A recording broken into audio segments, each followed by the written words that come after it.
Oye, abuela, hombre, me da pesar y viéndola lavar y a mano, hombre. Ay, sí, hijo, cansada aquí con dolor en la espalda. Hombre, abuela, te voy a regalar una lavadora. ¿Y qué es eso? Abuela, eso es un aparato, uno mete la ropa, se lava y se seca sola. Ay, sí, hijo, comprármela para descansar. Ah, bueno, ya se la traigo, abuela.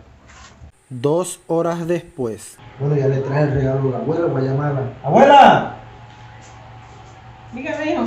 Abuela, mire, ya le traje la lavadora, es de segunda, pero me vino con esta promoción. Entonces, para que la utilice y ya descanse. Ah, bueno, hijo, gracias. Ahí tiene. Una semana después. Abuela, la veo contenta con la lavadora, ¿cómo le ha ido? Sí, con esta grande, bien, hijo. Pero con esta chiquita, mira cómo te ha dañado los voces.